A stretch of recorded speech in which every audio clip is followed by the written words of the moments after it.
evil is there. Yes. So like, you go to see that in a live action movie and it needs to bring it because it's the scene before the scene. What's the word? The penultimate moment before the bang. Yeah. And if you don't slay with that, I can understand why someone so a lot of people were like, it was kind of lackluster. They said that the visuals were like beautiful. Yeah. But the Be Prepared number wasn't that great. Of course, they were like, they said that the death of Mufasa, like we saw it before, the thing that took it down a peg was the fact that, again, they couldn't emote. And one of the things about the Lion King in that scene is that you see Simba see his father die. Right. And it's like you see the shock of this child see his father fall. And then when he goes to his dad and he nudges him and dead. Mufasa doesn't move. Right. And then his uncle comes to him and is like, it's your fault. You shouldn't have been here, blah, blah, blah. Like, run away, go away, never come back. Right. And so they say that like that was kind of subdued because there was no emotionality there between in the live action. I have a really good friend who works with, he's a singer and works like Broadway singers and whatnot. And we've often had the conversation, the difference between someone like Maria Callas, the opera singer, and or even Billie Holiday and Ella Fitzgerald. He said Ella Fitzgerald's perfect, right, but she doesn't have the soul, right. So he prefers the technical imperfection, right, because of the feeling. It's like when I tell students, yeah, you can have perfect grammar, but if you have nothing to say, who gives a crap? Right. You know what I mean? Exactly. You're better off making a lot of grammatical mistakes, but saying something. Right. And it's kind of like that's what you're like. It's so perfect. It's so exactly. It's so perfect. Anyway. It doesn't deliver, and then of course you know there's the focus is on the wrong. It's on the wrong thing, Ultimately, and then of course it's kind of like, you know, as you said, the focus is kind of just like on it being beautiful and on it being pretty. And then on top of that, which is like always my major gripe with the live actions, that it apparently doesn't add anything extra. Yes, right. Which is, again, my thing is like, if you're going to do a live action, like give me something extra, give me something different. And it's like, if you're going to just do line for line and like scene for scene, then like, what's the point of me watching this? And you know, so my take on that, to like respond to the two things you just said, it's with the advancement in technology. I mean, you watch the Lord of the Rings and you see what Andy Serkis, the one who plays Smeagol. I mean, the stuff that he's doing. I love and Andy. The emotions honorary Oscar that man should get. Yes, exactly. Because the emotions that he gives to this character as he's like going crazy from the ring, it's outstanding. Yes. And so you think, okay, that was 2001. We're in 2019, so they should be able to deliver in so many shape or form this emotion. Now, as far as, and so I get the disappointment with that, but as far as the line by line remake, the way I see it is the cartoons were for our generation up. And I just don't think that Gen Z wants to watch a cartoon in the way that we did. They should. They should. I agree. But I think it's more or less for them. Like it is. You know, Thea, you know how things change for the generations? Yes, it absolutely is for Gen Z. It's so for but them. I think the issue that I'm having with Disney is that it's for Gen Z, but they're basing this on the nostalgia of our generation. Right. They are using us to bring the Gen Z in there. Right. Because it's us saying, oh my goodness, I love the Lion King, I want to go see it. Right. Gen Z is like, I don't know this cartoon, why should I go see it? And then we are telling them, oh, it's the best thing ever when I was a kid. Blah, blah, blah, blah, blah. And the gag and is then we drag them in to go see it, and they're like, oh, this is great. And we're like, what the fuck is this? Exactly. Like, why did it mess up my movie? And we're the people that are writing the articles that are critiquing said movies. Exactly. So it is like this vicious cyclical thing. I get it. But it's like when we went to see Tootsie. Yes. I mean, the play was great, but it was updated. On the way out, I was listening to a talk on NPR about the remake of Oklahoma and how they modernized it. Right. But I've also heard about this on the radio, that they just wanted to stick. You know, they were very, very conservative. There was no kind of there was no updating it. I think that's another kind of flatline there as well. Right. Yeah, because like there wasn't any much thought. It's just like, here's the script, just produce it, and then it feels like all this idea of all these black actors was kind of an afterthought.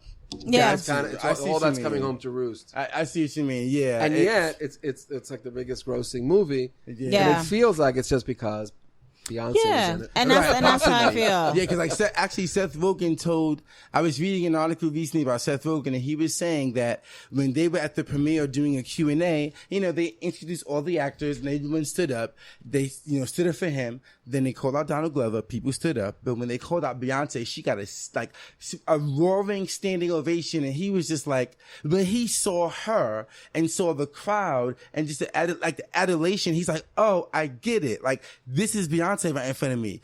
everyone loves Beyonce. She's like a woman who just like pulls, you know what I'm saying? And so like, I'm telling the story just to show how he was just saying that the all Beyonce is just that powerful that he got it then. And so that's why she's used to draw people in. To draw the people in. That's what it feels like. Yes. Right. Even if she doesn't deliver, it doesn't matter. It doesn't matter because we got your money. And that's precisely what I mean. I feel like Disney, they knew precisely what they were doing. They were like, you know what, let's, and I say this in the other episode where it's kind of like, they looked at my personal opinion, they looked at the draw and the power of Black Panther, right? Which was like the move of 2018, right? Was it 2018 or was it 20? It was 2018. 2018, I'm right. So February 2018, Black Panther came out, and it's like, damn, like look what can happen if you put an all Black cast together in a Marvel movie, and like everyone's gonna go out, show out, all these Black folks will support it. Right. So I felt like when they saw Beyonce, they were like, oh, we can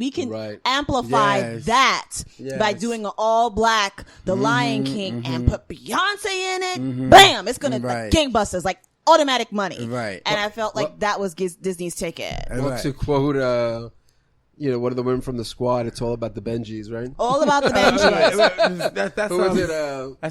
The Muslim. The four of them. Oh yeah, the women that Trump can't stand. The Squad, right? The Squad, right? First off, I love all four of them. Shout out to I ain't gonna go all their names, but shout out to the 4 women of color in Congress. But what I was thinking of, because you guys were talking about an all Black Lion King, and it made me think about the whole thing about the whole controversy with the Little Mermaid. Yes. And how talk about it. Yes, because because like that whole thing had me gagging, because with all of there's so much folklore and mythology surrounding Black mermaids and Black water spirits all throughout the diaspora people. Like you can find in the African American, any kind of Caribbean folklore, Mama Wati, like there are water spirits, but people are ignorant to the mythologies and the cultures of Africanness, so they don't know that. Fair enough. But what would be interesting is, because they have this young woman playing Ariel, her dad has got to be Black, and her sisters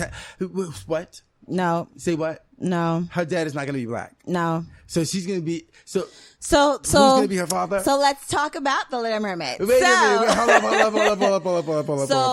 The Little Mermaid. So they casted I forgot her last name, but Haley starts with a B. Right. From Chloe and Haley. They casted her as the Little Mermaid. Huge uproar. Yes. But the uproar started first with Melissa McCarthy being cast as Ursula. So Melissa McCarthy used to play So the controversy starts with her. She's gonna be great, because it was like, it should have been a black woman or a drag queen. Right. Which to me, I understand that. Yeah. Because Ursula was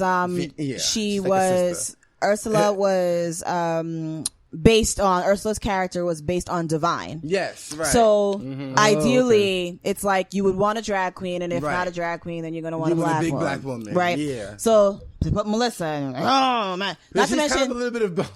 Not to mention Titus Burgess, like we've seen him on Instagram do Ursula, and we know he can sing. He would have been a fierce Ursula. He would have murked that role. I personally believe that. In the same way I believe Wayne Brady would have murked Genie, but that's a different story. That's a different story. I'm not gonna go there. So I think Titus would have murked Ursula, but they give it to Melissa. Right. I understand the anger, and again, I talked about that before about it, but my only concern is can Melissa sing? That's the only thing I care about. Can she sing? But they can dub her voice. They can dub her voice. Yeah. I would prefer that they didn't, but of course, movie magic, they can do that. But Hallie's got a beautiful voice. Hallie has a beautiful voice, and they cast Hallie. So, of course, the black folk now who are angry about the Ursula casting are now ecstatic about, because the fact that it's Ariel, it's the lead actress, it's even the lead Ursula character. Is the person. She gets the role, and it's a black girl, and then it's like, oh, look at that, Beyonce was Nala, and she's an African princess in her own right, and now we get Ariel, who's a Disney princess, and now she's black, and like, woo, black power, and all this other good stuff. And I'm like, you know what? That's cute, but one, I think you guys are forgetting Disney ain't dumb. They throwing us a bone. And the reason I say they throwing us a bone is because Disney would not make Snow White black. Disney will not make Cinderella black. Disney will not make Sleeping Beauty black. Disney will not make Rapunzel black. They took the safest route in the Disney princesses to make her black. I'm okay with Ariel being black though. And here's the deal. But yes. So in addition to her becoming black, the first thing I said, and I said it in my little FAD, I said, when they announced that she was black and Ursula was white, I said they are going for a colorblind movie. Right. And it seems that way because they said Javier Bardem is in talks to play her dad. No, okay. All right. Ambivalence, I get it, because you want somebody who's a brother. Right. But Javier Bardem is so fucking amazing. But I get it. Okay, I don't know how I feel about that. Right, yeah, but you're talking about the individual as opposed to kind of I understand exactly. Kind of the overall thinking about the casting. Yeah. If I'm not mistaken, you wouldn't do that with a white cast. Right, exactly. And you put a black dad. But you wouldn't water down a white cast. Right. But there's this need to water down a black cast. Right. I mean, it makes me think of that interview that with Toni Morrison, where that woman says to her, "How come when are you going to have white characters in your?" Right. And she points out that you would never ask a white person when are you going to put black characters people. in your writing. Right. I mean, it's that constant theme. Yeah. So I totally get that frustration. Yeah. So they're looking to do colorblind casting, and like I said, from the moment that I heard that they were casting Haley, and there was that uproar because there was a lot of praise, of course, from the black and the color community, but of course, other people were like, "Oh no, she's not gonna be a redhead and not my Ariel," blah blah blah.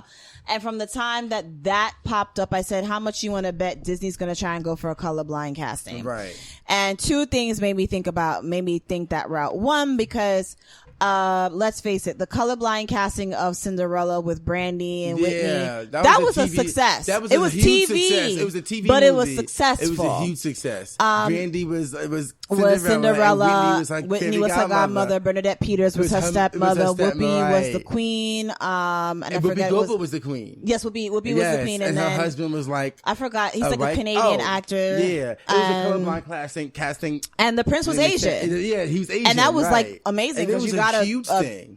Asian prince, and it was like, and he was black cute. Princess, and he was singing. Right. What? I remember the song Brandy and Whitney sang together. But then you also have to kind of put that in a time frame. Like, when was that? Right, and this was like we're getting more and more sophisticated about this. Yes, this is when people were not like super, that was a big deal relative to what had happened until then. Yeah, right. Yeah. And the second thing that made me think that Disney would go colorblind for this is because if anybody watches that show on Freeform being a station owned by Disney, there's a show called Siren. Siren's all about mermaids who turn human when they go on land. Right. Siren is very colorblind when it comes to the mermaids in that show because everyone are brother and sisters, and if you watch Siren, it's like black, Asian, Latin, all mermaids, and they're all like from the same pod, the same school, the same family. So Siren makes does a good job of representation with mermaids because they kind of like, they make it seem like in the water, color does not matter because they're all like scaly and whatever the case may be. And it's only when they come on land that they actually like kind of like, it's only when they come on land do they present like a black or a Latin or whatever person. Okay. But in the water, they're all fish. So it doesn't matter. Yeah. I mean, of course, you see the features of like a black person because it's actors, but in the water, it's like race doesn't matter at all whatsoever because you're a race of mermaids. Like you're a human race, it's a fish race. Right. So from the time that they started doing the Little Mermaid and all that other good stuff, I was looking at it like, you know what, they're probably going to go for a colorblind casting, especially with Halle being there. They know that there's going to be a lot of pushback from people being like, I want Ariel to be white, she's supposed to have red hair, how you have a black person with red hair, like black people can't have red hair, blah blah blah blah blah. I said, all right, they're going to go for colorblind. Right. And then when I read that again, it was only like a few weeks ago that Javier Bardem was in talks to play Triton, that's when I was like, all right, they're probably going to go colorblind. They said that Harry Styles might be playing the prince. I don't know how true that is. Who's because that? I think he used to be from, was it One Direction or something? Oh, so basically the only black person in the film is Ariel. It might be. And maybe Sebastian. Well, they're going to have to like find somebody to sound pseudo Caribbean. He was a Trini dude. He was a Trini crab. So terrible. And didn't you say, and you told me. Yeah, when I was in Spain. And Awkwafina's playing Scuttle. Oh, she's still doing the voice. So that's how I was like, it's going to be something colorblind because Awkwafina's going to do Scuttle. So you have an Asian Scuttle, well, she's not going to be, I don't know, she's going to have a black accent, whatever. Yeah, she's doing It's a voice. It's a voice. That don't even matter. Right. So that's when I was like, all right, they're going to go there with that. But again, it just made me very aware and made me want to just remind people